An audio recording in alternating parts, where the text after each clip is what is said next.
guys, do you know that menorrhagia is one of the most common reasons for referral to a gynecologist?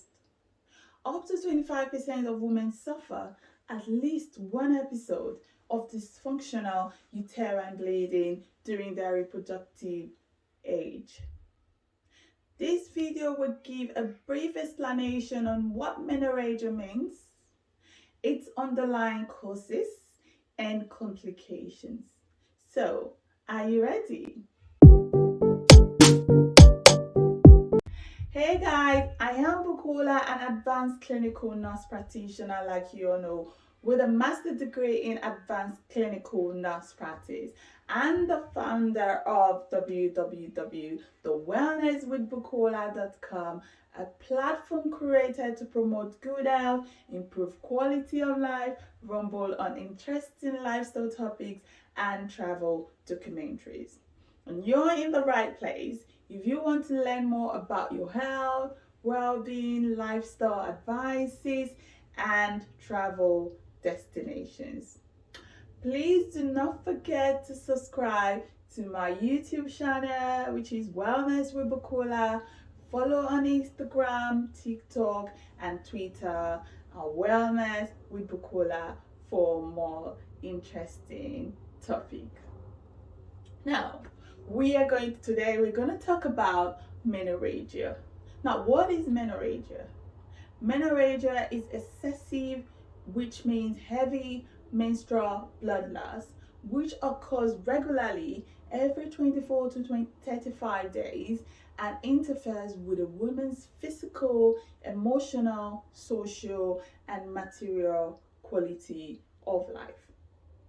Excessive menstrual blood loss is classified as 80 mils or more and or a duration of more than 7 days. However, direct measurement is complex to undertake in clinical practice. Excessive menstrual bleeding is also defined as the need to change menstrual product every 1 to 2 hours, passage of clots greater than 2.54 centimeters, and or very heavy period as reported by women.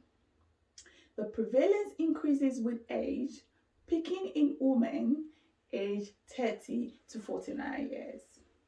Now, what are the underlying causes of menorrhagia? Let's talk about them. In almost 50% of women with menorrhagia, there is no underlying cause found. This is called dysfunctional uterine bleeding.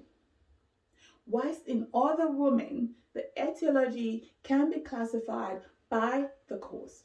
Now, what are the causes of menorrhagia?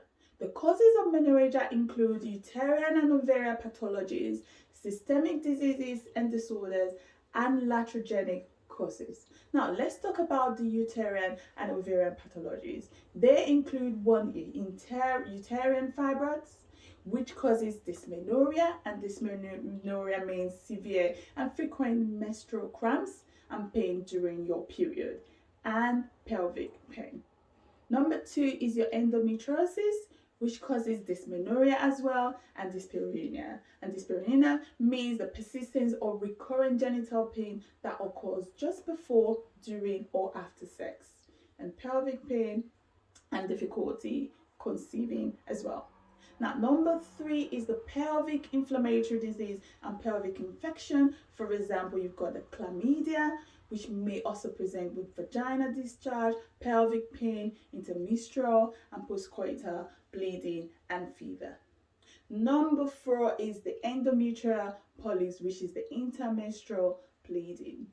And number 5 is the endometrial aplasia or carcinoma, which causes postcoital bleeding, intermenstrual bleeding, and pelvic pain as well.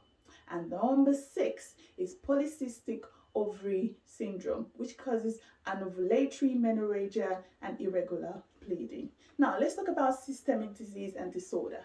These examples are coagulation disorder, hypothyroidism, which means low thyroid levels, and which may also present with fatigue, constipation, intolerance of cold and hair and skin changes. Also, we've got the diabetes mellitus and liver or kidney disease. Now, let's talk about iatrogenic causes, such as anticoagulant treatment or chemotherapy, herbal supplement, for example, ginseng, ginkgo, and soya. This may cause menstrual irregularities by altering estrogen levels or coagulation parameters. Intrauterine contraceptive device can also cause menorrhagia.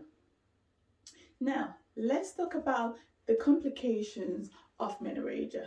What are the complications? They include quality of life. So every menstrual bleeding may negatively affect the woman's physical, social, emotional, and material quality of life. Iron deficiency anemia. This occurs in about 2/3 of women with heavy menstrual bleeding. Also, we've got the endometrial pathology. There is an increased risk of endometrial pathology and possible development of endometrial cancer when anovulatory dysfunctional uterine bleeding lasts for years without treatment. So, please do not forget to refer to your primary care provider for further advice, diagnosis, and treatment. For the full comprehensive article on this topic, please go to my website at www.wellnesswithbukola.com. If you need to send me an email for business inquiry, my email is info@wellnesswithbukola.com. More interesting male health, female health, and lifestyle topics will be discussed in more videos coming up. So, as usual, do not forget to put in the comment below what our topic you want to learn more about. I would love to know, and I look forward to seeing you in the comment section.